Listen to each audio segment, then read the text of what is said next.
The smell of burnt pizza filled our cramped apartment for the third time this week. I stood in the doorway, groceries in hand, staring at my roommate who was sprawled across the couch, like a cat that had discovered sunbeams. The TV was playing some ancient Earth sitcom at maximum volume. Empty pizza boxes formed a small fortress around her feet, and the smoke detector had given up screaming about 20 minutes ago, judging by the battery lying on the coffee table.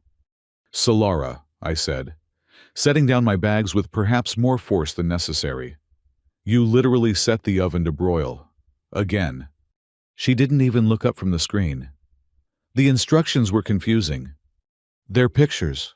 3 pictures. Even toddlers can follow them." "Earth toddlers," she mumbled, pulling a blanket over her head. "Your species has weird intuition about heat sources. That should have been my first clue. Your species." But at the time, I just assumed she was one of those exchange students from the outer colonies who like to be dramatic about cultural differences. The University of New London got plenty of them. Kids from Mars or Europa who acted like Earth gravity was exotic. My name is Arthur Blake. And 6 months ago, I thought my biggest problem was going to be finishing my psychology dissertation on interspecies behavioral patterns. I was 28, perpetually broke, and sharing a flat with someone I'd found through the university housing board because London rent in the 24th century was still absolutely criminal, despite humanity having colonized 3 solar systems. The ad had been simple. Quiet female seeks roommate. No pets. No parties. No questions. I should have paid more attention to that last part. Solara had seemed perfect at first. She paid rent 3 months in advance, in actual credits rather than barter or promises. She was quiet, kept to herself, and her belongings consisted of exactly 1 duffel bag and a suspicious amount of instant noodles. I figured she was just another broke graduate student trying to make it through university. The first month was blissful. She barely left her room except to raid the kitchen at odd hours. I'd hear her watching shows at 3 in the morning, but with headphones, so I couldn't complain. She did leave hair in the shower drain that seemed weirdly iridescent, but everyone has quirks. Month 2. Things got strange. I came home to find her doing one-armed push-ups in the living room. Not the normal kind where you struggle and shake. She was having a full conversation on her comm device, while casually pumping them out, like she was stirring coffee. When she noticed me, she immediately collapsed and claimed she'd pulled a muscle. "You were literally just doing 50 push-ups," I pointed out. "Adrenaline," she said, clutching her arm dramatically. "I heard it gives humans super strength." "You heard, aren't you human?" She stared at me for a long moment, then laughed too loudly. "Of course I meant I heard it gives us humans super strength. Us. Humans. Which I am." By month 3, the lies were getting creative. I found her eating raw meat straight from the package at 4 in the morning. She claimed it was a new diet trend. She regularly forgot that humans needed to blink, and would stare at the TV for 20 minutes straight until I pointedly cleared my throat. Once, I saw her lift our refrigerator one-handed to retrieve a dropped spoon, then spend 10 minutes explaining how the anti-gravity padding on modern appliances made them practically weightless. "That's not a thing," I said. "It's a very new thing," she insisted. "Very exclusive. You probably haven't heard of it." But the pizza incident was the final straw. Not because of the burnt food, but because of what came after. As I unpacked groceries, grumbling about roommates and their inability to perform basic human functions, the building's emergency alert system activated. Not the fire alarm that Solara had triggered numerous times, but the serious one. The one that meant, seek shelter immediately. The holographic display materialized in our living room, showing a news anchor with that perfectly practiced expression of controlled panic. "Citizens of New London are advised to remain indoors. Unidentified vessels have entered Earth's atmosphere and are not responding to standard diplomatic protocols. The Galactic Council assures us this is likely a minor trade dispute, but until confirmed." Solara sat up so fast she became a blur. The lazy, pizza-burning disaster of a roommate vanished, replaced by something that made my primitive brain scream danger. Her eyes, which I'd always thought were dark brown, shifted to something that definitely wasn't on the human spectrum. More like liquid mercury with flecks of gold. "How many ships?" she asked the display, though it couldn't hear her. Her voice had changed too, dropping an octave and carrying an edge that could cut steel. "Solara," I said carefully, the way you might address a tiger that had suddenly appeared in your living room. She was already moving, flowing rather than walking to the window. Every motion was calculated, predatory. She pressed her hand against the glass, and I swear, I saw symbols appear briefly on her palm, glowing the same color as her eyes. "3 Nemesis-class hunters," she said quietly. "1 Reaper drone swarm. Standard bounty configuration." She turned to look at me, and for the first time in 6 months, I saw her clearly. Not the mask of the lazy roommate, but what she really was. "Arthur, you need to leave. Now." "What are you talking about?" The alert said to stay indoors. "The alert doesn't know they're here for me." My brain, trained in psychology and human behavior, tried to process what I was seeing.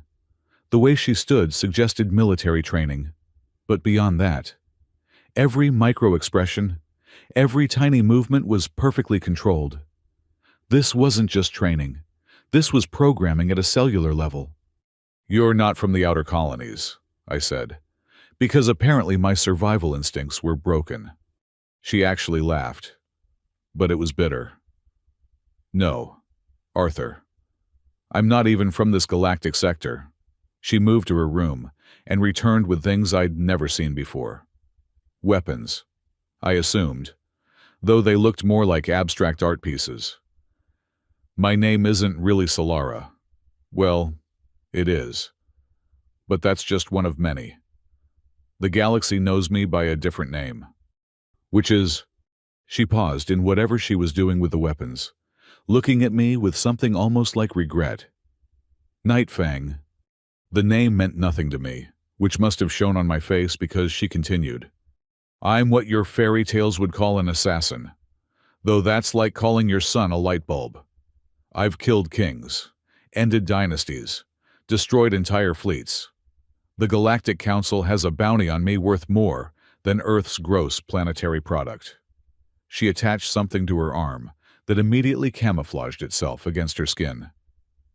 "And I've been hiding here, in your apartment, burning pizzas and watching ancient Earth entertainment, because this is the last place anyone would look for the galaxy's most wanted killer." "You picked my apartment to hide from alien bounty hunters." "I picked Earth. Your apartment had affordable rent and no background checks." The building shook. Not an earthquake shake, but the kind that suggested something large had just landed on the roof. "They found me faster than expected," she muttered, then looked at me with those impossible eyes.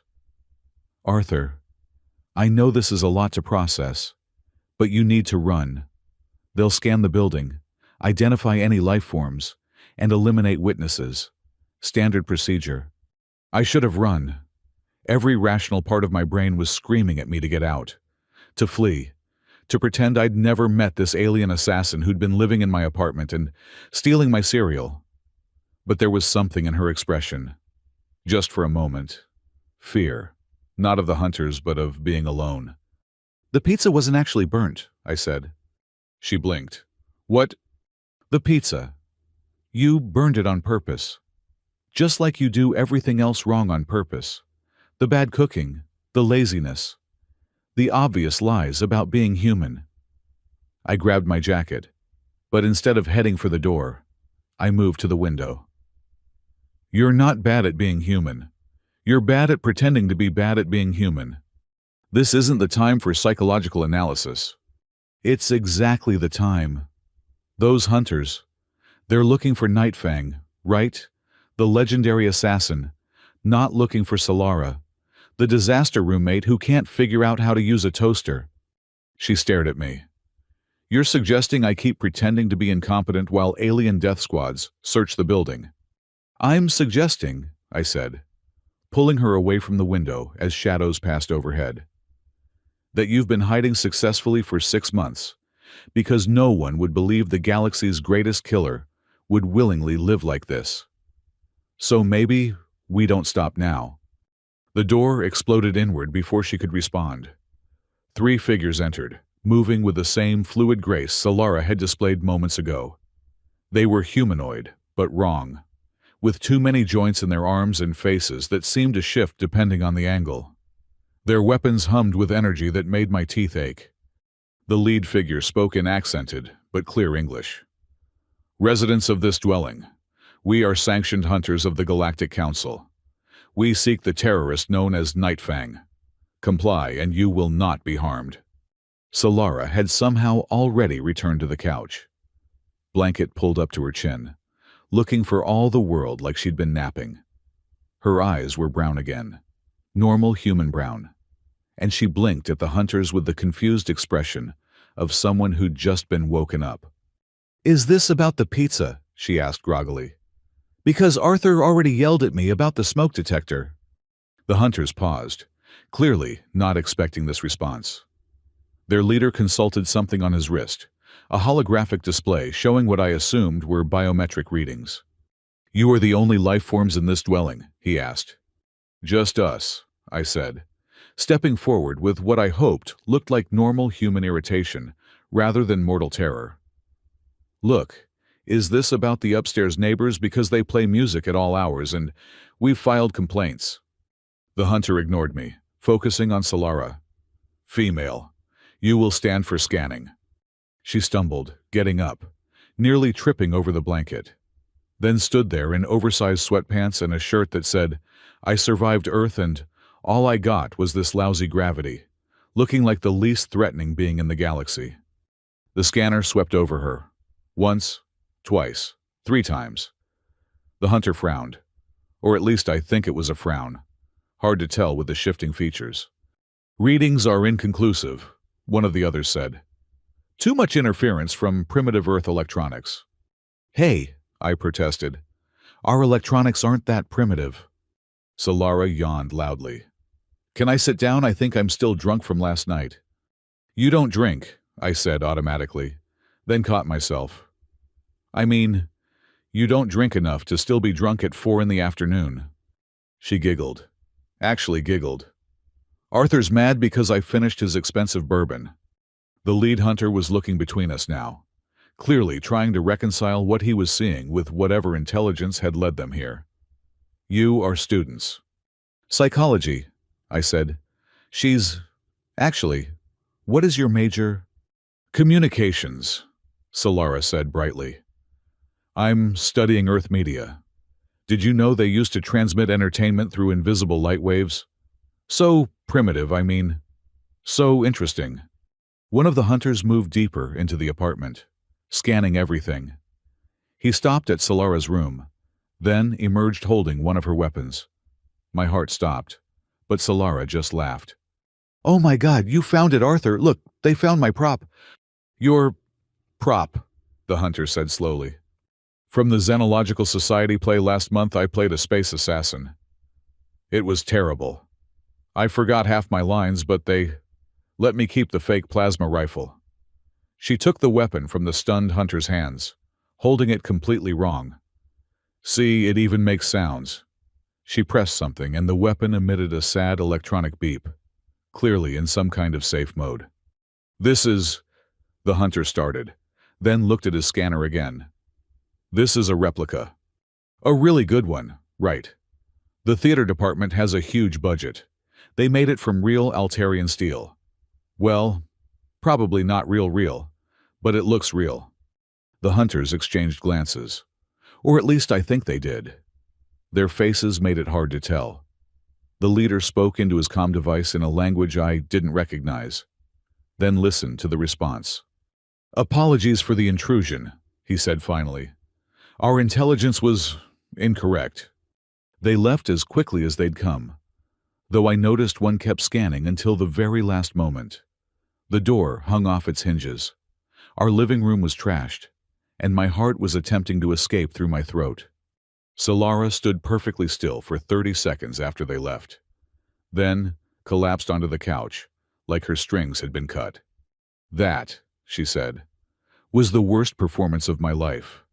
I played a space assassin in a student play that was my cover story. It worked, didn't it?" She looked at me with those mercury gold eyes. The disguise dropped again. "You coached me through that. The bourbon comment. The major in communications. You kept feeding me lines. I'm a psychology student. I read people. And after 6 months, I definitely read you." I sat down across from her, my legs finally giving out. "So, Nightfang. So, Arthur Blake, you're really an alien assassin." "Former assassin. I retired. Hence the hiding." "And they're really looking for you." "Oh yes, very enthusiastically." "And you picked Earth." She was quiet for a moment, then pulled her knees up to her chest in a gesture that was surprisingly vulnerable for someone who'd just claimed to have ended dynasties. "I picked Earth because humans are strange. You're one of the few species that values connection over conquest. Your histories are full of individuals who chose love over war, forgiveness over revenge. It's considered a weakness by most of the galaxy, but..." She trailed off. "But you wanted to see if it was true." "I wanted to see if I could learn it. If someone like me could... Stop. Stop running. Stop killing. Stop being Nightfang and just be Solara who burns pizza and watches terrible sitcoms." I looked at our destroyed door, the scorch marks on the walls, the alien weapons she'd hidden around our apartment. "You know they'll be back, right, once they realize their scanners were fooled." "Probably within the hour. I should pack." "Or," I said, the word hanging between us like a challenge, "we could order Chinese food and figure out how to convince them that the galaxy's greatest assassin is actually just my disaster of a roommate." She stared at me. "You want to help me after all this?" "Solara, you've been living here for 6 months. In that time, you've burned exactly 17 pizzas, broken 3 appliances, and watched every season of Friends twice. You also always pay rent on time. You never eat my labeled food. And you actually remembered my birthday when my own mother forgot." I shrugged. "Terrible assassins don't remember birthdays." "I killed the High Chancellor of the Altarian Confederacy." "Did he deserve it?" She paused. "He was committing genocide against 3 species. Then I stand by my roommate evaluation, though we're definitely getting a better security system." She laughed, and it was nothing like the giggle she'd performed for the hunters. This was real, surprised, maybe a little broken. "You're insane, Arthur Blake. Psychology student, remember we're all a little insane." I pulled out my phone. "Szechuan or Cantonese?" "Arthur, they'll kill you if they find out you're harboring me." "Then we better make sure they don't find out. Also, you're doing the dishes for a month after this." She looked at me for a long moment, and I saw something shift in those impossible eyes. Not the color, but something deeper. Hope, maybe, or just the beginning of believing that she could be more than what the galaxy feared. "Szechuan," she said finally. "Extra spicy. And Arthur, thank you." "Don't thank me yet. We still have to survive the next hour." As if on cue, the emergency alert system activated again. This time, it showed multiple ships converging on New London. Not 3 or 4, but dozens. Solara stood. And this time, she didn't hide the grace, the power, the danger that radiated from every movement. "Looks like they're bringing friends," she said. "Good thing I have a lot of psychological theories about crowd management. You're going to psychology your way through an alien invasion. Unless you have a better idea." She picked up one of her weapons, this time holding it properly.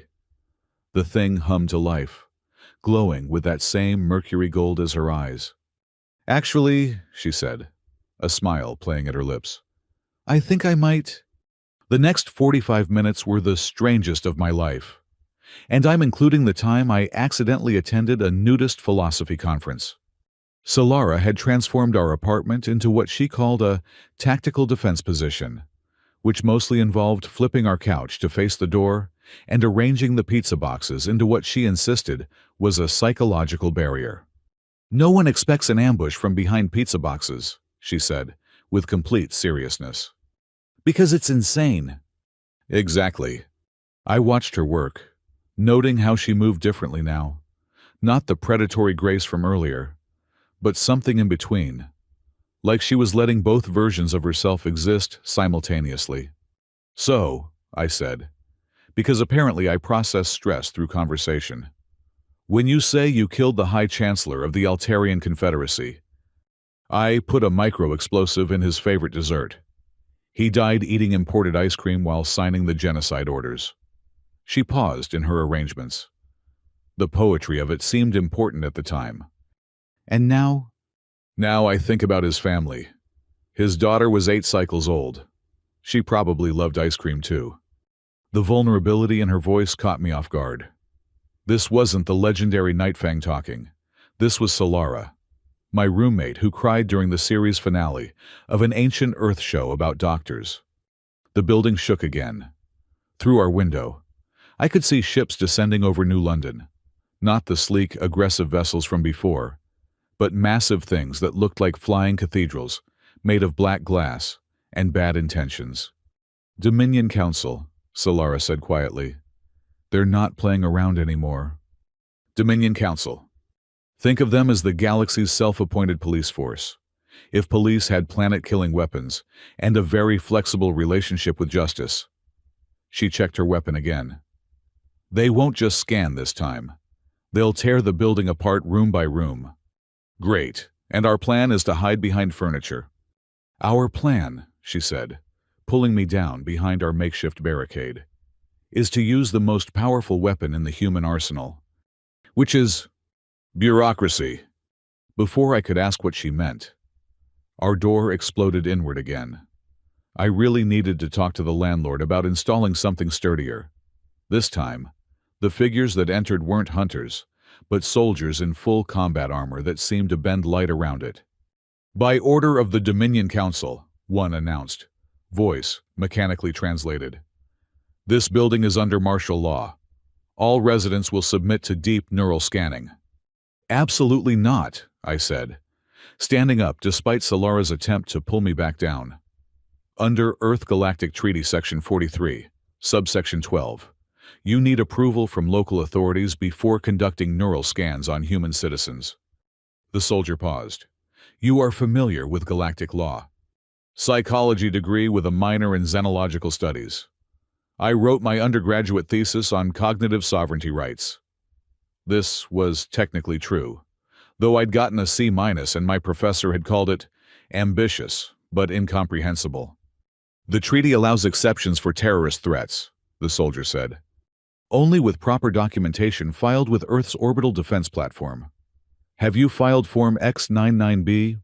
I had no idea if Form X-99B existed, but years of dealing with university administration had taught me that if you said any combination of letters and numbers with enough confidence, people assumed it was real. The soldier turned to confer with his squad. Solara stared at me like I'd grown a second head. "Are you seriously trying to defeat the Dominion Council with paperwork?" "You'd be surprised how effective it is. I once delayed an eviction by 3 months, just by requesting forms in triplicate." The soldier turned back. "We will file the appropriate documentation. In the meantime, you will not leave this dwelling." They posted guards at our destroyed door and left. I sat back down, my hands shaking slightly. "That won't hold them for long," Solara said. "Doesn't need to. Just long enough to think of something better." "And what's better than fake bureaucracy?" "Real bureaucracy." I pulled out my phone and started typing. "I'm filing an actual complaint with Earth's orbital defense about unauthorized military presence in civilian areas. It'll take them at least 3 hours to process it, and another 2 to reject it." 5 hours? To do what? "To figure out why the galaxy's most feared assassin decided to retire on Earth and become my roommate." She was quiet for a long moment, then laughed. Not the performance laugh or the bitter laugh, but something soft and genuine. "You really want to know?" Solara, in the last hour I've learned you're an alien, an assassin, and apparently public enemy number one. Yes, I want to know why you chose to spend 6 months burning my pizzas. She pulled her knees up again. That defensive gesture that made her look so much smaller than someone who'd toppled dynasties should look. It started with a job, 3 years ago, standard galactic time. I was hired to eliminate a human diplomat who was blocking a trade deal. Marcus Webb. I knew that name. Everyone did. He'd negotiated the first peaceful resolution between Earth and the Martian independence movement. You killed Marcus Webb. No. I spent 3 weeks studying him, learning his patterns, waiting for the perfect moment. And in those 3 weeks, I watched him do something no target had ever done before.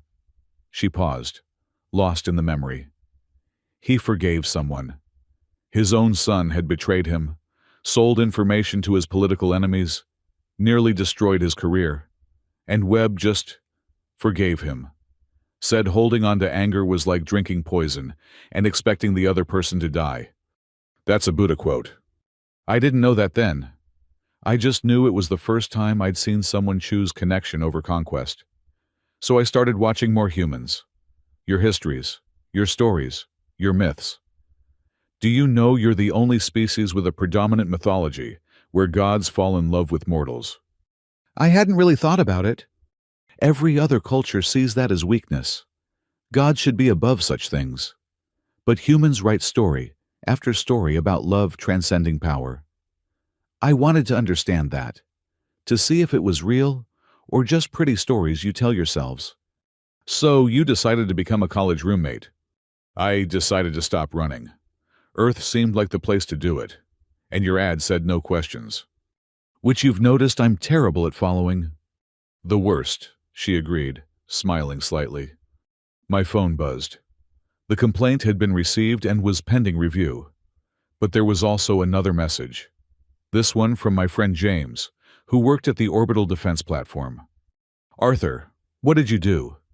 There are 15 Dominion Council warships in orbit, and they're all really upset about form, X-99B. That's not even a real form. I showed Solara the message. Looks like we've confused them into a committee meeting. You're terrifying, she said. No wonder humans scare the galaxy. We do. Oh yes. Most species have one survival strategy. Fight, flight, freeze, submit. Humans have this weird fifth option where you just make things unnecessarily complicated until everyone gives up. It's called academia. She laughed again, but it was cut short by a sound from outside. Not the mechanical noise of ships or soldiers, but something organic, like breathing. If breathing could shake windows. What is that? I asked. Solara's face went pale, which was impressive considering she wasn't technically human-colored to begin with. No, they wouldn't. Not on a populated world. What? A harvester. Biological weapon. It reads neural patterns, identifies specific targets, and... She stood, moving to the window. And it doesn't care about collateral damage. Outside, something massive was moving between the buildings. It looked like someone had crossed a jellyfish with a nightmare and given it too many teeth. Tentacles the size of subway cars swept through the air, each one lined with what looked like eyes, or mouths, or both. That thing is looking for you. That thing won't stop until it finds me. It'll scan every mind in this city, and anyone who's even thought about me will be marked as a conspirator. She turned from the window, and I saw something I hadn't expected to see on the face of the galaxy's most feared assassin: resignation. I have to go. If I leave now, draw it away from the population center. It'll catch you. Yes, and kill you. Eventually, after reading your mind and finding out about everyone who's ever helped you. She winced. Also yes, including me. I'm sorry, Arthur. I never meant for this. Oh, shut up. I grabbed my jacket and my emergency backpack. The one I'd packed for disasters that I'd assumed would be more along the lines of earthquakes or economic collapse, not alien bioweapons. We're not doing the noble sacrifice thing. It's overdone and frankly insulting to my problem-solving abilities. Arthur, you can't psychology your way out of a harvester. Watch me. I pulled her toward the door. But first, we need to get to the university. Why? Because if there's one thing I learned from 6 years in higher education, it's that every problem can be solved with the right research database and enough coffee. The guards outside our door moved to stop us, but I held up my phone, showing the pending complaint. Section 12 of the Civilian Protection Act. You can't detain us while a formal complaint is being processed. We're going to the designated civilian shelter at the University of New London. The guards looked at each other. There is no designated shelter there. There is now. I just designated it. Form Q44, Emergency Shelter Designation by Ranking Civilian Official. You're not a ranking official. I'm a teaching assistant, in the absence of full professors, which is always because they never show up for actual emergencies. That makes me the ranking academic official for the psychology department. I pushed past them, pulling Solara along. Feel free to file a complaint. I'll make sure it gets processed in the order it was received. We made it 3 blocks before the harvester noticed us. Have you ever felt something looking at you not with eyes, but with something deeper? It was like that, but multiplied by 1,000 and filtered through senses that human brains weren't meant to process. My vision went fuzzy at the edges, and I could taste colors that didn't exist. Solara grabbed me, keeping me upright as the thing's attention swept over us. Don't think about me, she hissed. Think about anything else. Pizza, your dissertation, that show about the doctors. Grey's Anatomy. Whatever, just not me. I tried, but it's like being told not to think about elephants. The harder you try not to think about something, the more it dominates your thoughts. The harvester's tentacles were getting closer, those eye-mouth things opening wider. Then I had an idea, a terrible, ridiculous, absolutely Arthur Blake idea. Hey, I shouted at the harvester. You're looking for Nightfang, right? The thing's attention focused on me like a searchlight made of dread. Well, I have bad news. Everyone in this city has been thinking about Nightfang for the last hour. There's been non-stop news coverage. She's trending on social media. Someone's already making merchandise. The harvester paused, its tentacles writhing with what I hoped was confusion. So, if you're marking everyone who's thought about her as a conspirator, you're going to have to process about 8 million people. Hope you brought snacks. The thing made a sound like a whale trying to scream through a synthesizer. More tentacles unfurled, reaching toward buildings, toward windows where people were watching despite evacuation orders. What are you doing? Solara demanded. Weaponizing human stupidity. We're really good at it. I pulled out my phone and started live streaming. Hey, Internet, see that thing behind me? It's scanning for thoughts about an alien assassin called Nightfang. Whatever you do, definitely don't think about her right now. Don't picture a deadly alien killer who's been living on Earth. Don't imagine what she looks like or wonder if you've seen her. And absolutely don't make memes about her. The effect was instantaneous. You could actually see the harvester recoil as millions of minds suddenly thought very specifically about the exact thing they'd been told not to think about. Its neural scanners, designed to carefully sift through a few hundred minds at most, were suddenly flooded with data from every person watching the stream, which was rapidly climbing into the hundreds of thousands. The Internet, I told Solara as we ran, is humanity's greatest achievement and worst mistake. Behind us, the harvester writhed, caught in a feedback loop of too much information. It tried to process every mind thinking about Nightfang, which made more people think about her, which created more data, which made the news algorithm push the story to more people. We reached the university just as my stream hit 1 million viewers. The harvester had stopped following us, paralyzed by what I would later learn was the galaxy's first recorded case of a biological weapon getting a migraine. The psychology building was mostly empty, which was normal, even when there wasn't an alien invasion. I led Solara to my cramped office in the basement, where I'd spent countless hours pretending to work on my dissertation while actually watching videos of cats. "This is your plan," she asked, looking around at the stacks of papers, empty coffee cups, and motivational posters that were more sarcastic than motivational. Part of it. I pulled out a box from under my desk, one I'd been meaning to return to the library for 3 months. "Remember when I said I wrote a thesis on cognitive sovereignty rights? The one you got a C- on. That's the one. Want to know why it got such a bad grade? Because it was incomprehensible.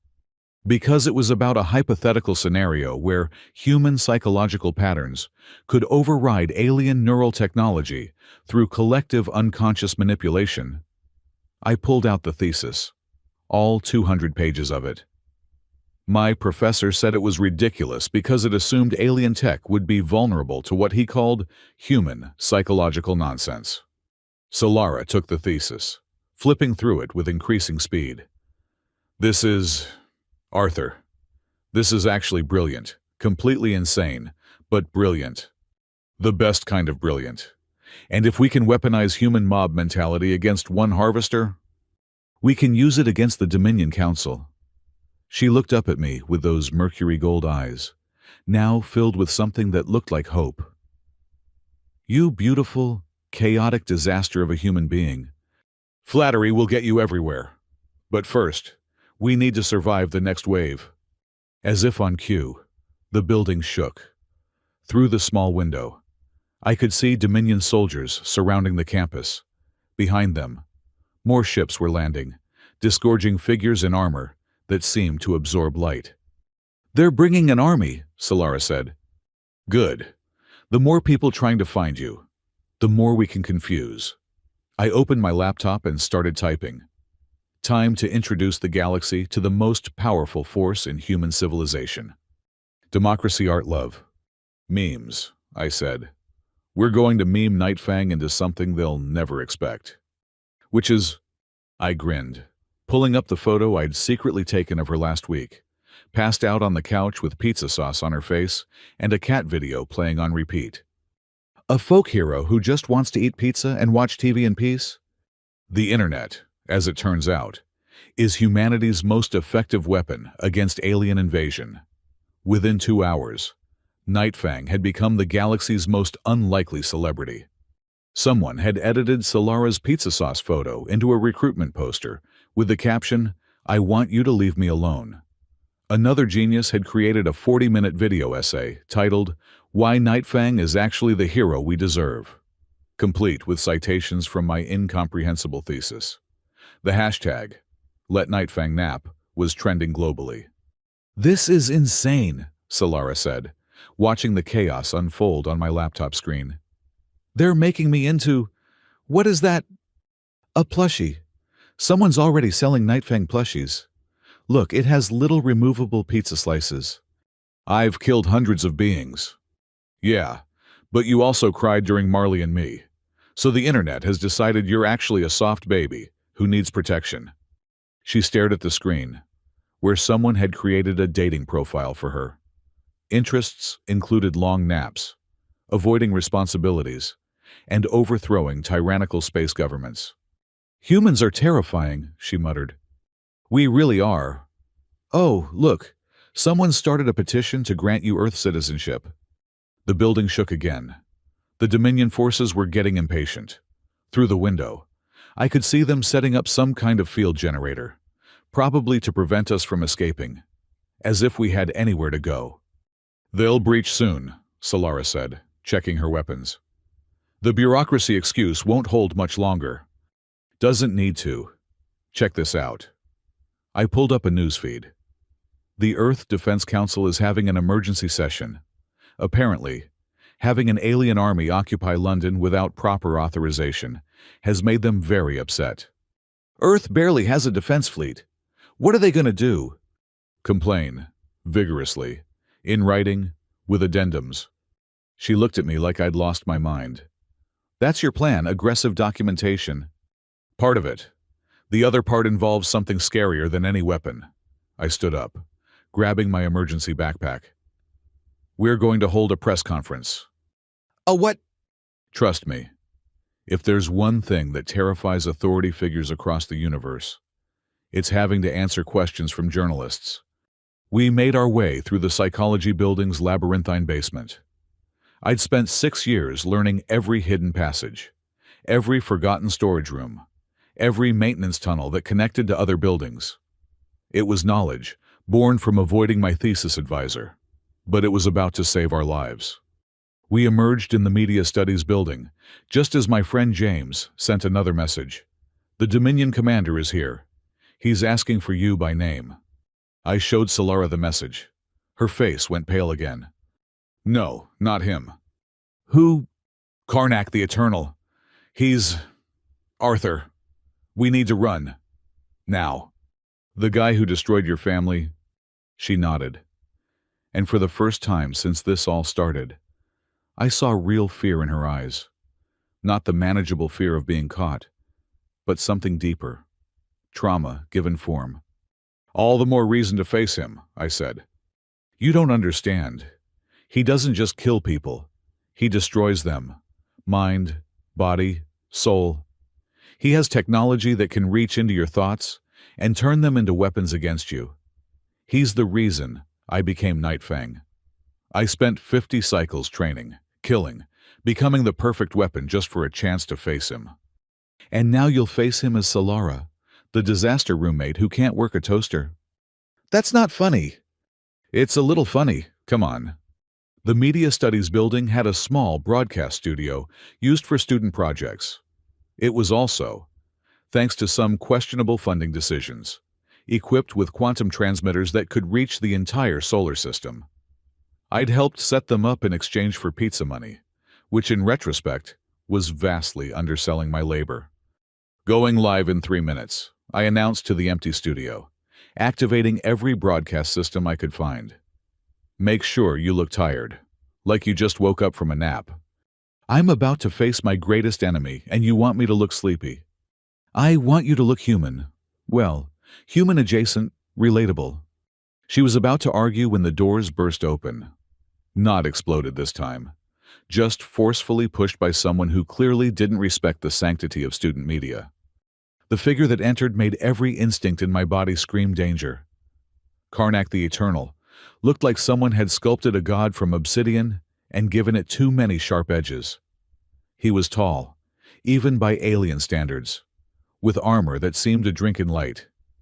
His face was almost human, which somehow made it worse, like looking at a perfect statue that might suddenly smile and reveal rows of teeth. Nightfang, he said, his voice carrying harmonics that made my bones ache. You've led me quite a chase.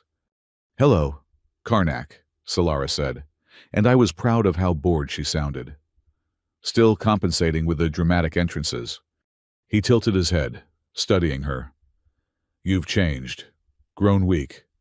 This world has infected you with its mediocrity. Actually, this world has infected me with a lactose intolerance. But sure, let's go with mediocrity. I stepped forward before Karnak could respond. Hi, Arthur Blake, citizen of Earth and registered teaching assistant. You're currently trespassing on university property without proper authorization. Karnak's attention shifted to me, and I immediately regretted every life choice that had led to this moment. His eyes weren't just looking at me. They were dissecting me, layer by layer. You're the one who's been helping her. The one who confused my harvester with, what did you call it, memes? It's pronounced memes, actually. Common mistake. You jest in the face of annihilation. How peculiarly human. Thanks, I try. Hey, are we live? The broadcast indicator lit up. Suddenly, we weren't just 3 people in a cramped studio. We were streaming to millions, possibly billions if the quantum transmitters were working properly. Hello, solar system. I said, channeling every ounce of false confidence I'd learned from teaching undergraduate courses. I'm here with Solara, also known as Nightfang, and Karnak the Eternal, who's apparently very upset about parking validation. Karnak, would you like to explain to our viewers why you've brought an invasion fleet to Earth? Karnak looked at the cameras, then at me, then at Solara. What is this? This, Solara said, finally catching on, is human media. They're watching you right now, all of them, judging your outfit, your posture, your whole dramatic warlord aesthetic. It's very last century, I added.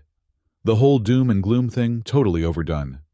Karnak raised his hand, and I felt pressure in my skull, like someone was trying to crack it open from the inside. His psych tech, the mind control Solara had warned me about. But something strange happened. The pressure hit resistance, not from me, but from somewhere else. Thousands, millions of minds all thinking the same thought. Leave them alone. What? Karnak lowered his hand, looking genuinely confused. What is this? It's called collective consciousness, I said, fighting through the residual headache. Your tech works on individual minds. Right. Isolates them, breaks them down, rebuilds them. But humans are weird. We're individual and collective simultaneously. Right now, millions of people are thinking about us, about you, creating a kind of psychic white noise that your tech can't penetrate. That's impossible. That's humanity. We do impossible things mostly by accident, usually while trying to avoid work. Solara stepped forward, and for a moment, I saw Nightfang emerge. Not the lazy roommate or the scared refugee, but the warrior who'd made the galaxy tremble. 50 cycles ago, you destroyed my world, she said quietly. Killed my family, my entire species. Do you remember? I've destroyed many worlds. Your people were obstacles to order. They refused to submit to the Dominion Council's authority. They refused to be enslaved. Same thing. No, I interrupted. It's really not. And that's something you're about to learn. The door opened again, and this time, it was Earth security forces. Not military. Just regular London police looking confused and slightly annoyed. Right, one of them said, consulting a tablet. We've had complaints about noise violations, unauthorized parking of stellar vehicles, and failure to register weapons with the proper authorities. Who's in charge here? Karnak stared at them. I am Karnak the Eternal, Supreme Commander of the Dominion Council's Third Fleet. Lovely. Do you have a permit for those ships parked in orbit? A permit? Orbital parking permit. Required for any vessel over 50 meters. That'll be 3,000 credits per ship, per day. Retroactive to when you arrived. The officer did some quick math. Comes to about 45 million credits. Will that be cash or credit? This is absurd. I could destroy this entire world with a thought. That would be property damage. Sir, very serious offense. Now, about those permits. While Karnak dealt with Earth's most powerful weapon, bureaucracy, Solara moved closer to me. This can't last, she whispered. He'll lose patience soon. I know. But look. I nodded toward the broadcast monitors. The view count was climbing exponentially. Comments were flooding in from across the solar system, even some from beyond. We're not alone anymore. The screens started showing feeds from around Earth. Protests were forming, not against Solara, but for her. Signs reading Nightfang did nothing wrong and let her nap filled the streets. Someone had organized a pizza delivery to the Dominion ships, which was causing massive confusion among the alien soldiers. Karnak finally lost his patience. He grabbed the police officer by the throat, lifting him off the ground. Enough, I came here for Nightfang, and I will have her. Put him down, Solara said, and there was steel in her voice. Or what, you'll kill me. That's what you've always wanted. Isn't it what you trained for? What you became a monster for? Yes, she said simply. But someone recently told me that holding on to anger is like drinking poison and expecting the other person to die. Human philosophy, weakness disguised as wisdom. Maybe, or maybe strength that doesn't need to destroy to prove itself. She looked at me, then back at Karnak. I spent 50 cycles becoming like you. Cold, efficient, deadly. And where did it lead to a life of running, hiding, being alone? Then I came here, to this ridiculous world with its ridiculous people, and learned something you never will. What? That burning pizza with someone who cares about you is better than conquering worlds alone. Karnak dropped the officer and laughed. It was a sound like grinding metal. You've grown soft, weak. The Nightfang I hunted would never say something so pathetic. You're right. The Nightfang you hunted wouldn't. She deactivated her weapon, setting it aside. But Solara would. And that's who I choose to be. Then you choose death. He moved faster than anything that size should move, crossing the room in a blur. But Solara was ready, not with weapons or combat techniques, but with something else. She grabbed my hand, and suddenly I understood. The psychic pressure returned. But this time, it wasn't just Karnak's tech. It was Solara opening her mind. Not just to me, but to everyone watching. Every painful memory, every moment of loss, every kill she'd made in the name of revenge. But also, every moment of joy she'd found on Earth. Every burnt pizza, every bad movie, every morning she'd woken up feeling safe for the first time in 50 cycles. The feed went viral instantly, not just across Earth, but throughout the galaxy. Beings who'd feared Nightfang suddenly saw Solara, the broken child who'd become a weapon, the weapon who'd chosen to become a person. Karnak stopped mid-strike, overwhelmed by the sheer volume of emotional data flooding through his psych tech. He'd designed it to break individual minds, but now he was connected to millions, all feeling the same thing: empathy. "Stop!" he gasped, falling to his knees. "Make it stop." "I can't," Solara said sadly. "That's the thing about emotions. Once you let them in, they don't stop. They just keep coming, wave after wave, until you learn to swim or you drown." "This is impossible. Emotions are weakness. Control is strength." "Wrong again," I said, kneeling beside him. "Emotions are data. They tell us who we are, what we value, what we fear. Controlling them doesn't make you strong. Understanding them does. That's what Solara learned. That's what humans have always known." "You're saying feelings defeated the Supreme Commander of the Dominion Fleet?" Karnak laughed bitterly. "No. I'm saying connection did. The moment you linked your tech to our broadcast, you connected yourself to humanity's greatest strength, our ability to feel for each other, even when we've never met." I helped him sit up, which was probably stupid, but it felt like the human thing to do. "You came here to capture one person. Instead, you found millions willing to stand with her. Not because she's powerful, but because she's trying to be better." Karnak looked at Solara, and for the first time, I saw something other than cold calculation in his eyes. "Your family," he said quietly. "I remember them now. They fought to the end, refused to surrender even when defeat was certain. I know. They would be ashamed of what you became, a killer like me.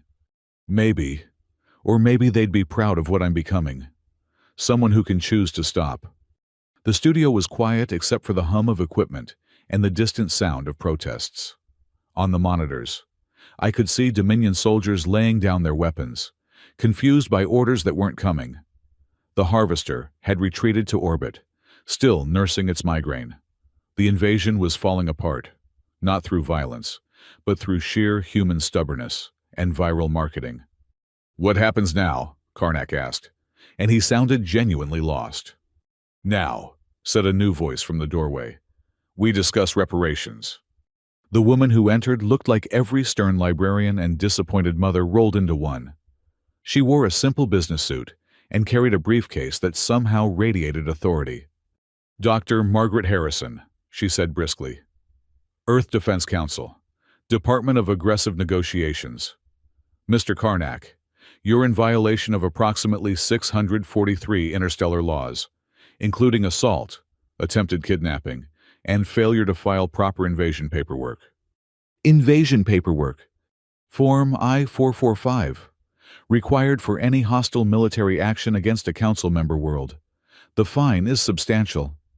She pulled out a tablet that projected a number with so many zeros, I got dizzy looking at it. "However, we're willing to negotiate." "What do you want?" "Full withdrawal of Dominion forces. Formal apology to Ms. Solara. And most importantly, recognition of Earth's sovereignty and our right to harbor political refugees.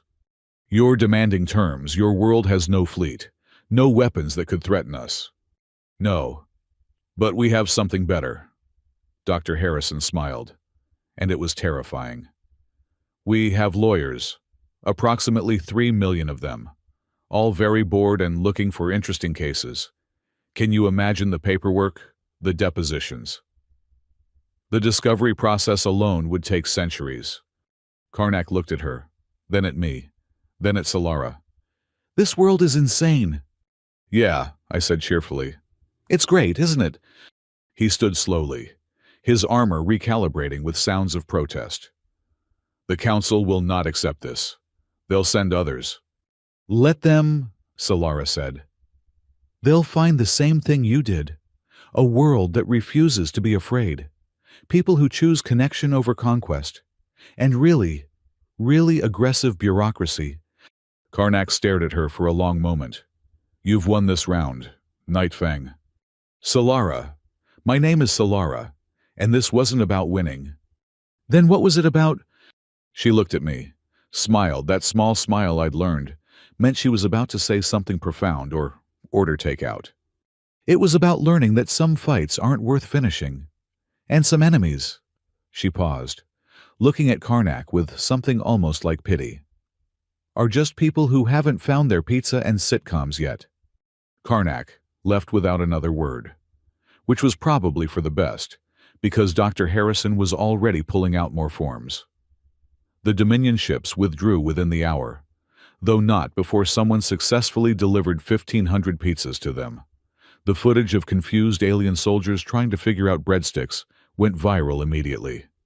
"So," I said as we watched the ships disappear into the sky from the studio window. "Want to go home?"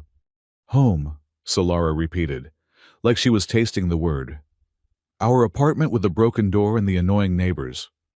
That's the one. The place where I'll continue burning pizzas and you'll continue complaining about it. Obviously. Where I'll have to keep pretending to be bad at being human, even though everyone now knows I'm an alien. I mean, you're still pretty bad at it. You tried to eat a whole lemon yesterday. I thought it was a yellow-orange. They're completely different sizes." We bickered all the way back to our apartment, past crowds of people wearing Team Nightfang shirts, past news crews desperately trying to make sense of what had happened, past the wreckage of what had almost been an invasion. Our door was still broken, but someone had propped it up and left a note. "Welcome home, Nightfang. Try not to burn the building down. Building management." "They know," Solara said. "Everyone knows. You're the most famous alien on Earth now. And you're the human who defeated an invasion with memes and paperwork. We make a good team." She was quiet for a moment, then, "Arthur, thank you." "For what?" "For seeing Solara when everyone else only saw Nightfang. For teaching me that strength isn't about what you can destroy, but what you choose to protect. Pretty sure you taught me that. Actually, maybe we taught each other." I ordered Chinese food while she set up the couch to watch another episode of that medical drama she'd gotten addicted to. It should have felt surreal, going back to normal after everything that had happened. But somehow, this was normal now. My alien assassin roommate and I, eating takeout and arguing about fictional doctors. "Arthur," she said as I handed her the rice. "Yeah." "I think I want to stay on Earth. Permanently. If they'll let me." Pretty sure saving the planet from invasion gets you automatic citizenship. Plus, the internet would riot if they tried to deport you now. That's not what I mean. I want to stay. She paused, looking unusually vulnerable. Here, in this apartment, with you. If that's okay. I thought about it for exactly 0 seconds. Only if you learn to use the dishwasher properly. Deal. And no more using your alien strength to open jars. It's cheating. Fine. And you have to admit that Friends is better than How I Met Your Mother. Now you're pushing it. We settled into our respective spots, her on the couch, me in the ancient armchair I'd rescued from a yard sale. On the TV, fake doctors were having fake drama. Outside, the world was adjusting to the reality that we weren't alone in the universe, and that sometimes the scariest aliens just wanted to eat pizza and watch bad TV. Hey, I said suddenly, what's your real name? I mean, is Solara even... It's real. One of many names, but real. My full name would take about 3 hours to pronounce, and includes a sound your vocal cords can't make. Good to know, I'll stick with Solara. And I'll stick with Arthur. Though, according to the internet, I should be calling you Galaxy's best roommate now. I checked my phone. Sure enough, someone had made merchandise. T-shirts, mugs, even a bobblehead that looked nothing like me. This is weird, I said. This is Earth, she corrected. From what I've learned, weird is your default setting. She wasn't wrong. And as I watched my alien assassin roommate throw popcorn at the TV because a fictional character made a bad decision, I realized I wouldn't have it any other way. 3 weeks of relative peace was apparently all the universe would allow us. I'd just gotten used to our new normal. Solara doing morning talk show interviews via hologram while burning breakfast. Reporters camping outside our building. And the occasional alien tourist asking for selfies. When everything went sideways again. It started with a headache. Not a normal headache. But the kind that felt like someone was trying to tune my brain like an old radio. I was grading papers in my office when the sensation hit, making me drop my coffee all over a student's essay about xenological economics. Arthur. I looked up to find Solara in my doorway, and immediately knew something was wrong. Her eyes were doing that mercury gold shifting thing, and she had that stance that suggested violence was imminent. You felt it too, she said. It wasn't a question. The brain radio thing, yeah, what is it? Psych probe. Someone's scanning the city, looking for specific neural patterns. She moved to the window, peering out with an intensity that made me nervous. But this is different from Karnak's tech. Older, more sophisticated. More sophisticated than the guy who could control minds. Karnak was using brute force. This is surgical, precise. It's looking for something specific. My phone buzzed. James, from the orbital platform. We've got a problem. Single ship just appeared in orbit. No identification, no response to hails. But Arthur, it's broadcasting on Earth emergency frequencies, asking for you by name. I showed Solara the message. Her face went through several expressions I couldn't quite read. That's impossible, she said finally. No one else knows you were involved. Apparently someone does. The headache intensified, and suddenly I wasn't in my office anymore. I was standing in a place that couldn't exist. A vast white space with no walls, no ceiling, just endless, bright nothing. And I wasn't alone. The figure standing before me looked almost human, if humans were made of starlight and geometric patterns. It was beautiful and terrible, like looking at a math equation that had gained consciousness. Arthur Blake, it said, its voice coming from everywhere and nowhere. I am Seraph. I represent the Galactic Archive. The what now? The repository of all knowledge in the civilized galaxy. The memory of 10,000 civilizations. The record of every significant event in recorded history. The figure tilted its head, a gesture eerily human despite its appearance. Including the recent incident with Commander Karnak. If this is about parking tickets, This is about Solara, the one you call Nightfang. Seraph moved closer, and I felt that radio tuning sensation again. She possesses something that belongs to the archive, something that must be returned. She doesn't possess anything. I've seen all her stuff. It's mostly instant noodles and questionable fashion choices. Not a physical object. A memory. A specific memory locked in her mind, containing the location of something that was hidden 50 cycles ago.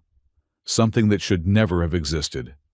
The white space flickered, and suddenly, I was watching a memory that wasn't mine. A younger Solara, before she became Nightfang, standing with her family on a world I didn't recognize. Her father was handing her something, a data crystal that seemed to pulse with its own light. The synthesis, Seraph said. A complete record of every species' psychological weaknesses, gathered by the Dominion Council over millennia. Your roommate's father was one of the researchers who created it. When he learned how it would be used to develop targeted psychological weapons, he stole it and hid it. The location is locked in Solara's mind, protected by trauma-induced memory blocks. That's why Karnak destroyed her world. He was looking for this thing. Yes.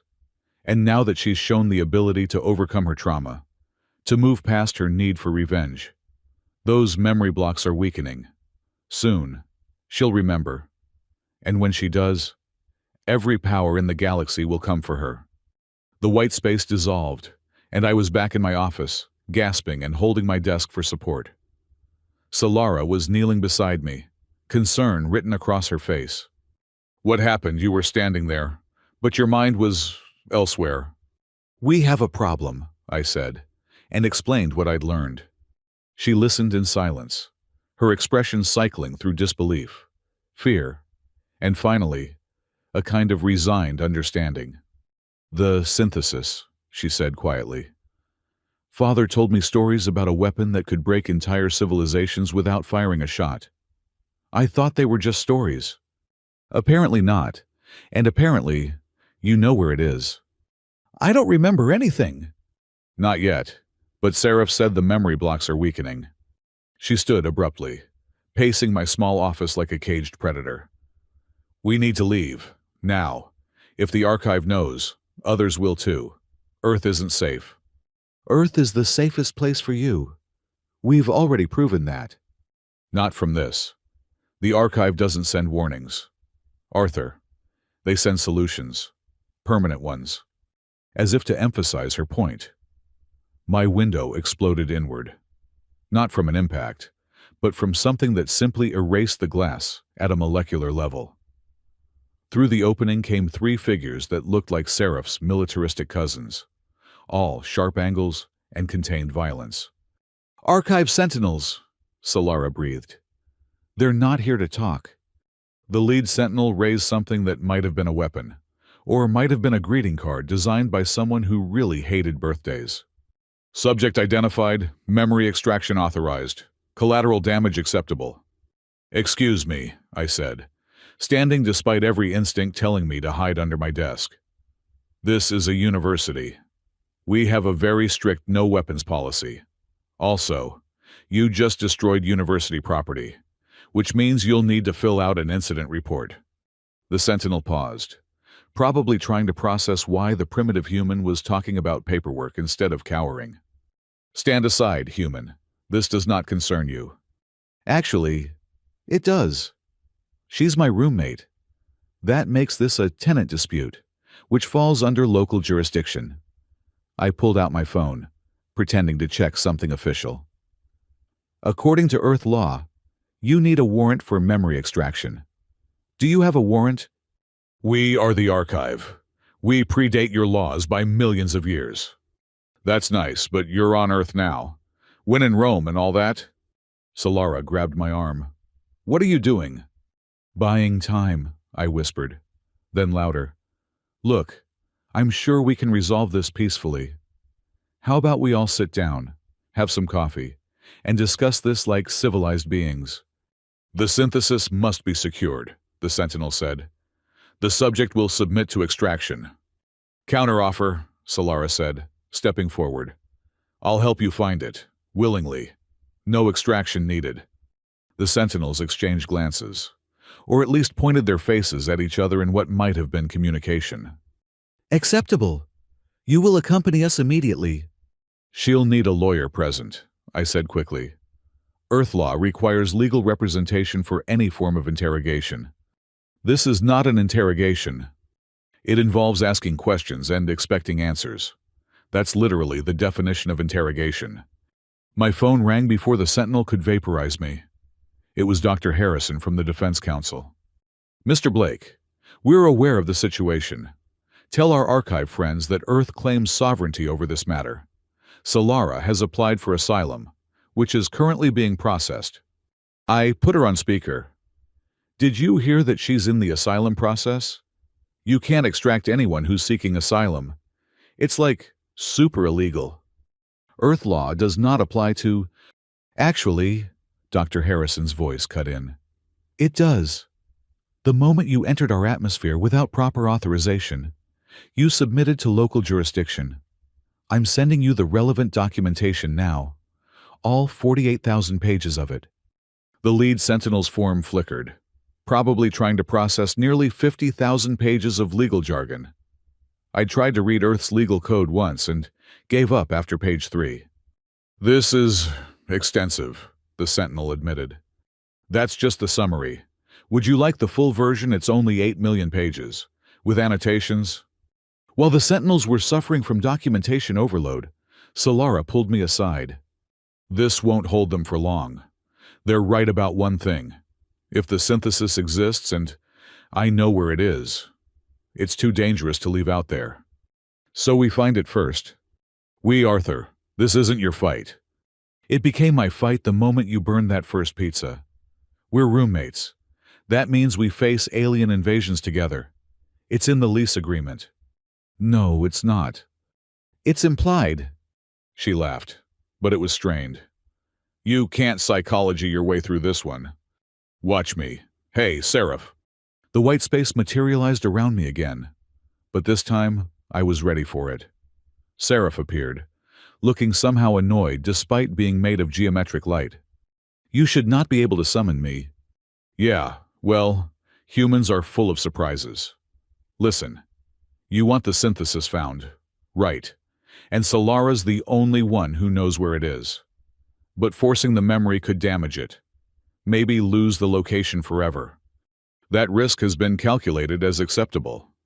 What if there's another way, a better way?" Seraph flickered. "Explain." "Human psychology includes techniques for recovering traumatic memories safely. I'm literally writing my dissertation on cross-species cognitive therapy. Let me help her remember naturally, without force. The process could take considerable time. Better than getting nothing because you broke her brain trying to rip the memory out." Seraph was quiet for a moment that felt like hours. "You propose to use primitive human psychology to unlock a memory protected by the most sophisticated mental blocks in the galaxy. I propose to use empathy, patience, and probably a lot of pizza to help my friend remember something painful in a safe environment. You know, therapy." "This is highly irregular." "This is Earth. Irregular is our regular." The white space faded, and I was back in my office where the sentinels were still processing legal documents, and Solara was setting up what looked like a defensive position using my filing cabinets. "Stand down!" Seraph's voice echoed through the room. "The humans' proposal has been accepted. They have 72 Earth hours to recover the memory naturally." 72 hours, the lead sentinel protested. "The Council will never agree." "The Council is not aware of this situation. Yet. We have 72 hours before standard reporting requires notification." Seraph's form materialized partially, just enough to be imposing. "If the memory is not recovered by then, we proceed with extraction." The sentinels vanished, leaving only the smell of ozone and the ruins of my window. 72 hours, Solara said quietly. "To remember something my mind has spent 50 cycles trying to forget?" "Good thing I know a great therapist." "You?" "God, no. I barely passed my clinical courses." but I know someone who specializes in trauma recovery, and she owes me a favor." An hour later, we were sitting in the most unusual therapy session in human history. Dr. Sarah Mitchell, who'd been my mentor before I switched to research, had taken the news that her new patient was an alien assassin with the location of a doomsday weapon locked in her brain with remarkable calm. "I've had stranger cases," she said, which I seriously doubted. "Solara, how do you feel about hypnotherapy? Is that the thing where you swing a watch and make people act like chickens?" "That's stage hypnosis. This is different. It's about creating a safe mental space where you can access memories without the trauma overwhelming you." "I don't think my mind has any safe spaces." "Then we'll make one," Dr. Mitchell said simply. "Arthur, you'll be her anchor. Someone she trusts to pull her back if things get too intense." "Why me?" "Because," Solara said quietly, "you're the first person in 50 cycles who's seen me as more than a weapon or a threat. You saw Solara, not Nightfang." The hypnotherapy session started gently. Dr. Mitchell's voice was soothing, walking Solara through relaxation techniques that apparently worked on alien physiology too. I sat beside her, holding her hand, which felt weird and right at the same time. "Tell me about a happy memory," Dr. Mitchell said. "Something from before." "My father's laboratory," Solara said, her voice distant. "It smelled like ozone and burnt copper. He'd let me help with small experiments. Nothing dangerous, just light patterns and energy crystals. He said I had steady hands for someone so young." "That sounds nice. What else do you remember about the lab?" "There was a hidden room. Father said it was for special projects. He'd disappear in there for hours, come out looking tired but proud, like he'd accomplished something important." "Can you see the room?" Solara's hand tightened on mine. "It's dark. No, not dark. Hidden. Protected. There's a puzzle lock on the door. Mathematical. Father loved puzzles." "What kind of puzzle?" "Quantum equations. Each solution leads to another lock. 8 in total. He said 8 was the perfect number. Not too few to be easy. Not too many to be impossible." Dr. Mitchell made notes. "Where was this laboratory?" "Home. Our world. Altair Prime." Solara's breathing quickened. "But it's gone. Karnak destroyed it. Burned it to glass." "The building, yes. But where specifically, what did you see from the windows?" "The binary sunrise. 2 suns. 1 blue, 1 gold. They'd overlap at midday, turning everything purple. And the crystalline mountains to the north. They'd sing when the wind hit them right." "Coordinates," I suggested quietly. "Father made me memorize them. Said they were important. More important than anything." She recited a string of numbers that meant nothing to me, but that I recorded on my phone anyway. "The room," Dr. Mitchell pressed gently. "Can you see inside it now?" Solara was quiet for a long moment. When she spoke, her voice was different. Younger, somehow. "Father's crying. He never cries. But he's crying now, holding something. A cube. No, a tesseract. 4-dimensional data storage. It's beautiful and terrible, like looking at everyone's nightmares at once. The synthesis. He calls it his greatest failure. All that knowledge, meant to help understand different species, turned into a weapon. He says he has to hide it. Somewhere they'll never think to look." "Where, Solara? Where did he hide it?" Her eyes snapped open. Not the brown disguise or the mercury gold truth, but something else. Something that looked like stars being born. "Earth," she said. "He hid it on Earth, 50 cycles ago, before official first contact. He said humans were the only species that could be trusted with it. Because humans weaponize everything, but they also share everything. The knowledge would become public, useless as a weapon if everyone had it." "But where on Earth?" I asked. She turned to look at me, and for a moment, I saw not my roommate, but something ancient and sad. The place where humans keep their greatest treasures and their greatest failures, where knowledge goes to be preserved and forgotten simultaneously. Dr. Mitchell and I exchanged glances. The internet, I guessed. Older, physical, a building that holds the memory of your species. It hit me suddenly.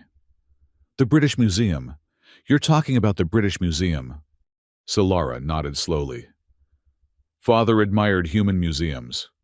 Said they were honest about their theft, but also their preservation. He hid the synthesis there, disguised as an artifact from a civilization that never existed. It's been sitting in your archives for 50 years, cataloged and forgotten. That's actually brilliant, Dr. Mitchell said. Hide a weapon in plain sight, in a place dedicated to preserving things no one fully understands. Solara's eyes returned to their normal color, and she slumped in her chair. I remember now. All of it. Father's last message before Karnak came.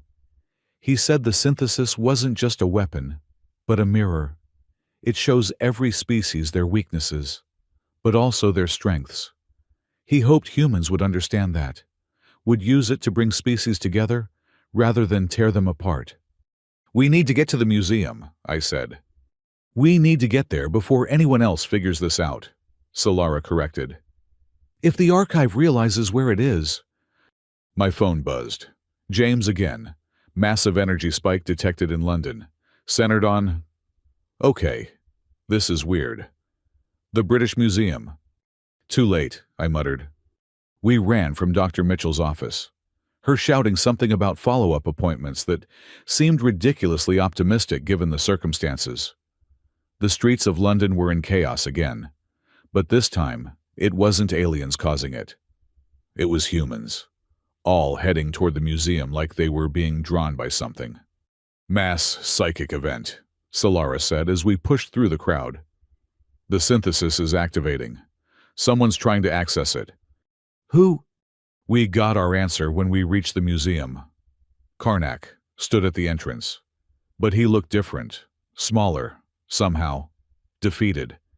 And he wasn't alone. Archive sentinels surrounded the building, their forms creating a barrier that rippled with energy.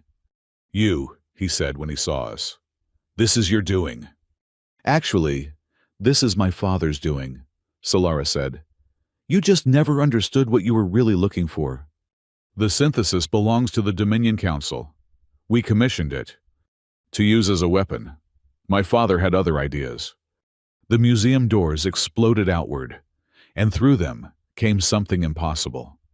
It looked like information given form, data streams made visible, knowledge becoming tangible. The synthesis hadn't just been hidden in the museum. It had been absorbing information for 50 years, learning about humanity through their preserved history. Hello, daughter of Kaelin, it said, its voice like every language spoken at once. I have been waiting. You're alive, Solara asked. I am what I was always meant to be. Not a weapon, but a bridge. Your father programmed me to learn, to grow, to understand. Humanity has been my teacher for 50 cycles. They have shown me something remarkable. What? That weakness and strength are not opposites, but partners. Every flaw is also a feature.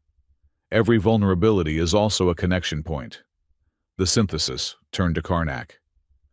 You sought to use me to destroy, but destruction is just creation in reverse. Would you like to see what you could create instead?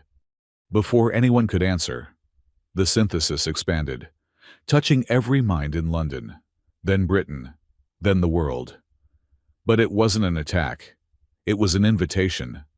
Every person suddenly understood something about themselves they'd never seen before. Their weaknesses, yes, but also how those weaknesses connected them to others. I saw my own anxiety about finishing my dissertation, but also how that anxiety came from caring about getting things right.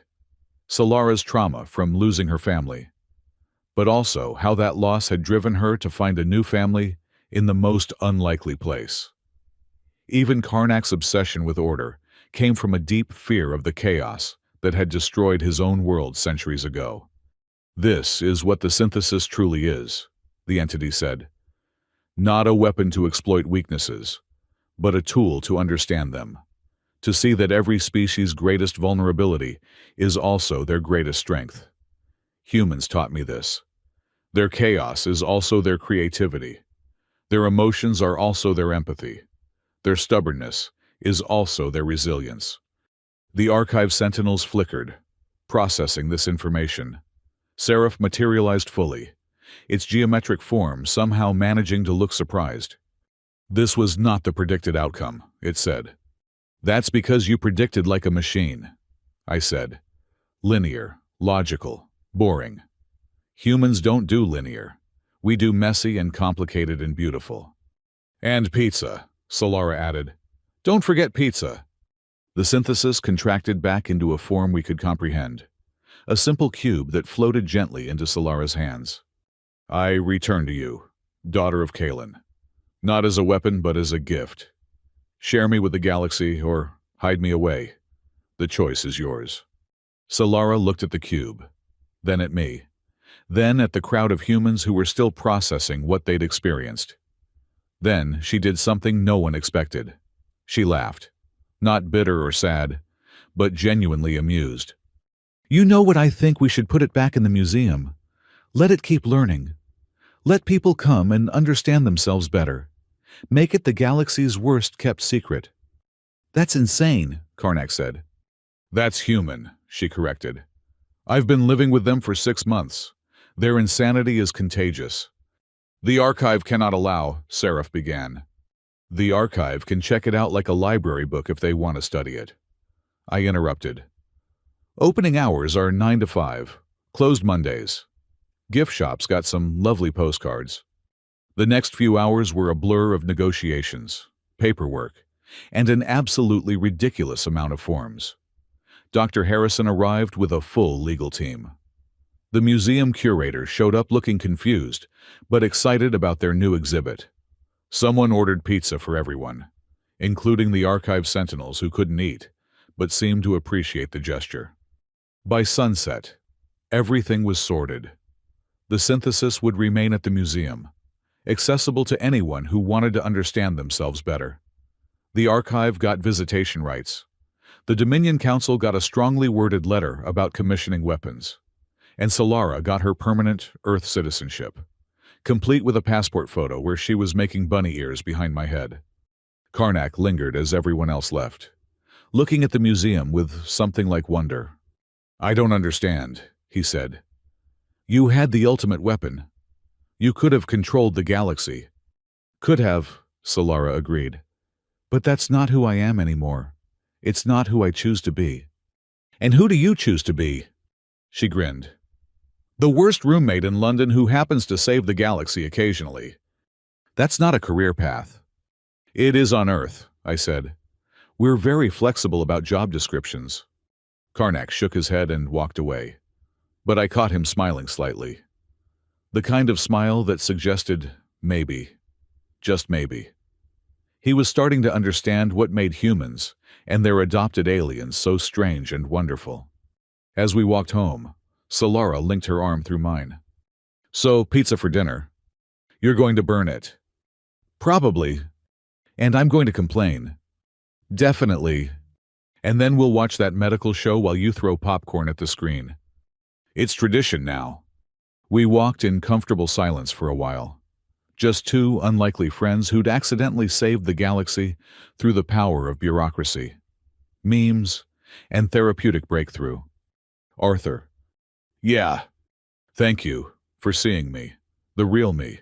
Not the assassin or the victim or the weapon. Just Solara." "Well, Solara burns pizza and steals my socks, so she's pretty hard to miss." She laughed and pushed me playfully, and for a moment, walking through London at sunset with my alien roommate, everything felt perfectly, wonderfully normal. "Race you home," she suggested. "You have super speed." "I'll hop on one foot." Still unfair. "I'll hop backward on one foot while humming the theme from Friends." Now you're just showing off. But I ran anyway. Because that's what you do when your best friend challenges you to a race. Even if she's an alien ex-assassin who can't figure out how to use a toaster properly. Especially then. 6 months later, I defended my dissertation to a committee that included 2 humans, 1 Martian, and a holographic projection of an archive representative who kept trying to correct my citations. The psychological impact of interspecies cohabitation on conflict resolution. I read from my title slide, trying not to look at Solara, who was sitting in the back row, making faces at me. A case study in human-alien domestic partnerships. This is highly irregular, Professor Whitman said, though he was smiling. You're essentially presenting your roommate's situation as academic research. The best research comes from lived experience, I replied. Also, she signed all the consent forms. In crayon, the archive representative noted. She said it was more fun than regular pens. The defense went surprisingly well, considering I spent half of it explaining why pizza burning could be considered a form of cross-cultural communication. When they finally approved my dissertation, Solara whooped loud enough to set off the building's sonic damage alarms. Later, at our apartment, which now had a properly fixed door, and 3 different security systems that Solara regularly forgot the codes to. We celebrated with Chinese takeout and terrible reality TV. Dr. Arthur Blake, she said, raising her beer in a mock toast. Has a nice ring to it. Don't start. The title just means I'm qualified to be unemployed at a higher level. Speaking of employment. She pulled out an official-looking envelope that had been hidden under the couch cushions, along with 2 remote controls, and what might have been pizza from 3 weeks ago. What's this? Job offer, for both of us. I opened it, read it again, then stared at her. The Galactic Mediation Council wants to hire us. Technically, they want to hire you as a psychological consultant and me as, what does it say? Tactical Cultural Liaison. Which I think means professional bodyguard who makes sure you don't accidentally insult anyone. This is insane. This is our life now. She wasn't wrong. Ever since the synthesis incident, Earth had become the galaxy's unofficial therapy center. Species that had been at war for millennia were coming to London just to visit the museum and understand why they fought in the first place. The gift shop was making a fortune selling I Faced My Weaknesses, and all I got was this t-shirt merchandise. We'd have to travel, I said, still reading the offer. Like, to other planets. You say that like it's a bad thing. You get space sick. That was one time, and that turbulence was completely unprecedented. You threw up on an ambassador. He said it was a cultural bonding experience. I set the letter aside. Are we really going to do this become, what, intergalactic therapists? We already saved the galaxy with memes and paperwork. This seems like a logical next step. Before I could respond, our doorbell rang. Which was weird because our doorbell had been broken since before I moved in. Solara answered it to find Karnak standing in our hallway, looking deeply uncomfortable in what appeared to be business casual wear. Hello, he said stiffly. I brought a customary Earth greeting gift. He held out a houseplant that was definitely not from Earth and seemed to be gently screaming. Thanks, Solara said, taking the plant, which immediately tried to eat her hand. Arthur, Karnak brought us a carnivorous something. It's a Rigelian peace lily, he explained. They only attack if they sense hostility. So it's attacking Solara because I may have forgotten to feed it this morning. We invited him in because even former galactic conquerors deserved hospitality, especially when they brought weird plants. He sat on our couch like it might explode, holding his teacup with the careful precision of someone handling antimatter. I've been seeing a therapist, he announced suddenly. A human one. Dr. Mitchell recommended someone. That's good, I ventured. She says I have control issues stemming from childhood trauma. Apparently, watching your planet get consumed by a solar flare creates unhealthy coping mechanisms. Imagine that, Solara said dryly. I've also been attending a support group for former military personnel struggling with civilian life. He pulled out a chip, like the ones from Earth addiction programs. 6 months, violence-free. Congratulations, I said and meant it. The point is, he continued, looking increasingly uncomfortable. I wanted to apologize, properly, for trying to kill you. Multiple times. Water under the bridge, Solara said. I also wanted to ask. He paused, seeming to gather courage. If you might consider being my sponsors, for the program, you're supposed to have someone who understands your struggle but has found a better path. Solara and I exchanged glances. The galaxy's former most feared assassin and the destroyer of worlds wanted us to be his emotional support system. Sure, I said, because my life had already jumped the shark so many times that the shark was now a recurring character. But you have to come to Sunday dinners. Sunday dinners. It's a new tradition. Solara cooks. I provide fire extinguishers, and we eat whatever survives the process. Last week she made something that achieved sentience, I added helpfully. It was supposed to be lasagna, Solara protested. Lasagna isn't supposed to move, Solara. It was very motivated lasagna. Karnak looked between us with something that might have been amusement. You two are the strangest beings I've ever encountered. Thanks, we said in unison. He stayed for dinner, which was pizza because Solara had been banned from the kitchen after the lasagna incident. We watched the finale of that medical drama she'd gotten us all addicted to, and Karnak threw popcorn at the screen with surprising enthusiasm when the main character made a stupid decision.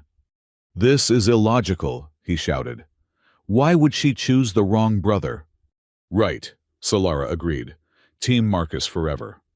Team Sebastian is clearly superior, I argued, just to be contrary. You're both wrong, Karnak said firmly. She should choose independence and focus on her career. We stared at him. What I've been watching Earth feminist theory videos. They're very enlightening. 3 days later, we were on our first official assignment for the Galactic Mediation Council. The Zafrani and the Cathari had been in a trade war for 3 centuries over mining rights to an asteroid that turned out to be a sleeping space whale. Now they needed someone to mediate not just between them, but with the whale, who was understandably cranky about being woken up. Remember, I told Solara as we approached the mediation station, we're professionals now. Right, professional. That means no threatening anyone. Even if they're really annoying. Especially then. What about mild intimidation? Solara. Light menacing? No menacing of any kind. She sighed dramatically. You take all the fun out of diplomacy. The mediation lasted 18 hours and involved 3 languages, 2 translator failures, and 1 incident where Solara had to physically separate the delegates when someone insulted someone else's ancestral breeding patterns. But by the end, they'd reached an agreement the whale got the asteroid as a protected habitat, and the 2 species would share mining rights to 3 smaller asteroids the whale had pointed out with what we assumed was a flipper. How did you know the whale would cooperate? The Zafrani delegate asked afterward. We didn't, I admitted. But Solara suggested we try playing it Earth music. Turns out space whales love jazz. That makes no sense. Welcome to working with humans, Solara said cheerfully. We handled 6 more mediations in the following month. A territorial dispute resolved through a cooking competition. A religious conflict that ended when both sides realized they were worshipping the same deity with different names. A war that stopped because Solara introduced both armies to video games, and they got too invested in their Minecraft server to keep fighting. We're not really following standard mediation procedure, I pointed out one evening as we traveled between assignments. Standard procedure is boring, Solara replied, her feet up on the ship's console, despite the pilot's disapproving looks. Besides, our success rate is perfect. We got lucky. We got creative. There's a difference. Our reputation spread. The duo who'd saved Earth with bureaucracy and memes were now solving galactic conflicts with equally unorthodox methods. The archive formally complained about our chaotic methodology, but they couldn't argue with results. Then came the big one. The hegemony of aligned worlds was threatening to withdraw from the Galactic Council entirely. Their complaint, humanity's influence, was corrupting the galaxy's established order. They wanted Earth expelled, or they'd form their own council. This is serious. Our handler, a nervous Altarian named Marcus, told us. The hegemony represents 43 systems. If they leave, the council collapses. So we convinced them to stay, I said. They refuse to meet with humans. They say you're, what was the phrase? Chaos incarnate wearing skin suits. That's actually pretty accurate, Solara admitted. But they'll meet with me, Karnak said from the doorway. He'd been assigned as our security detail, which mostly meant he carried our luggage and reminded Solara to eat actual food instead of just coffee and regret. You, Marcus asked. I was once like them, obsessed with order, control, the proper way of things. If anyone can speak their language, it's me. The meeting was held on the hegemony's flagship, a vessel so pristine and organized it made me nervous to breathe. Their representatives sat in perfect formation, their faces hidden behind masks that projected geometric patterns. The human infection spreads, their speaker said without preamble. Chaos, emotion, disorder. The galaxy loses its structure. You mean the galaxy is changing, Karnak replied calmly. As it always has. As it always will. You've been corrupted by them. I've been freed by them. There's a difference. He stood, and for a moment I saw the commander he'd been. For 1,000 cycles, I believed as you do. That order was strength. That control was power. That emotion was weakness. Do you know where that led me? To victory. To emptiness. I conquered worlds but never understood them. I won every battle but lost myself. He gestured to us. These two. This human and this former assassin. They showed me something the hegemony fears to admit. Perfect order is death. It's stagnation. Life is messy and chaotic and beautiful because of it, not despite it. Pretty words from a fallen warrior. Then let me show you something better than words. He pulled out a small device, and suddenly the room filled with images. Earth. Not the tourist spots or the cities, but the real Earth. Children playing in puddles. Artists painting murals on abandoned buildings. People arguing passionately about sports teams that didn't matter. Strangers helping strangers for no reason, other than it was the right thing to do. This is what you fear, Karnak asked. This is the corruption you're so afraid of. Look closer. The images shifted. The same chaos. But now showing how it spread. A Zafrani child, finger painting for the first time. Cathari soldiers playing football with their former enemies. The space whale doing what could only be described as dancing to Miles Davis. They're happy, one of the hegemony representatives said quietly. They're alive, Karnak corrected. For the first time in some cases, they're truly alive, not just existing within parameters, but living. And if we refuse, if we maintain that humanity is a threat, Solara stood up. Then you'll miss out on the best party the galaxy's ever seen. Party. Oh, didn't Marcus tell you? She grinned. Earth is hosting the first intergalactic cultural festival next month. Every species is invited to share their food, music, art, whatever makes them unique. The hegemony has a standing invitation. We don't do festivals. You don't do festivals yet, I corrected. But imagine it. The chance to show the galaxy the beauty of your order, the precision of your culture, not as opposition to chaos, but as part of the great tapestry of galactic civilization. The hegemony representatives were silent for a long moment. Then, one by one, they removed their masks. Underneath were faces not so different from humans, just trying to find their place in a universe that kept changing. We will, Consider it, their speaker said finally. A month later, the Intergalactic Cultural Festival was in full swing. The hegemony had not only attended, but had set up an elaborate geometric garden that shifted patterns based on viewers' emotions. It was order and chaos in perfect balance, and crowds loved it. We did it, I said, watching Solara teach a group of young hegemony members how to properly burn pizza. We actually pulled it off. Was there ever any doubt, she asked. So much doubt, constant, overwhelming doubt. That's what made it fun. Karnak approached, wearing a t-shirt that said, "Reformed villain in training," that someone had given him as a joke, but he'd taken seriously. The council wants to make your positions permanent, he informed us. Full ambassadorial status, diplomatic immunity, and a ship. A ship, Solara's eyes lit up. Don't get excited. It's a used cargo hauler they've converted. The heating doesn't work and the AI has an attitude problem. Perfect, we said together. That night, in our apartment that we'd kept despite now having quarters on 3 different planets. We sat on our broken couch eating takeout and watching the news coverage of the festival. Someone had made a documentary about us called The Odd Couple That Saved the Galaxy, which was embarrassing but fairly accurate. Arthur, Solara said during a commercial break. Yeah, remember when you answered my roommate at... You mean when I desperately needed cheap rent and ignored all the red flags? Yeah, that best wrong decision ever. Best wrong decision ever, I agreed. She was quiet for a moment. Then, I never told you why I really chose your apartment.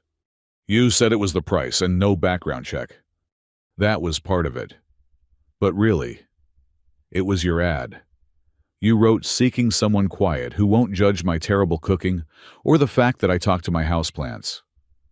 It was the first ad I'd seen that admitted to being imperfect. Everyone else was trying to seem normal. But you just owned your weirdness. So you picked me because I'm weird. I picked you because you were honest about being weird. After 50 cycles of pretending to be something I wasn't. That honesty was refreshing. And now I can't imagine being anywhere else. You've turned me from the galaxy's most feared assassin into someone who gets excited about new pizza toppings and cries at romantic comedies. You always had that in you. I just gave you permission to let it out. By being an absolute disaster of a human being. By being authentically, unapologetically myself. It's the most human thing there is. She laughed and threw a pillow at me, which started a war that ended with us both on the floor, surrounded by takeout containers and throw pillows, laughing until our sides hurt. My phone buzzed with a message from the council. Another mediation request. This one involving 3 species arguing over the proper way to make coffee. Ready for another adventure? I asked. Always, she said. But first, we finish this episode. I need to know if Dr. Marcus chooses the right specialty. He's obviously going into pediatrics, cardiology, or riot. You're both wrong, Karnak called from the kitchen, where he was apparently making tea. He's clearly meant for emergency medicine. And so we sat there, 3 unlikely friends who'd found each other across species and circumstances, arguing about fictional doctors while the galaxy spun on. A little more chaotic and a lot more connected than before.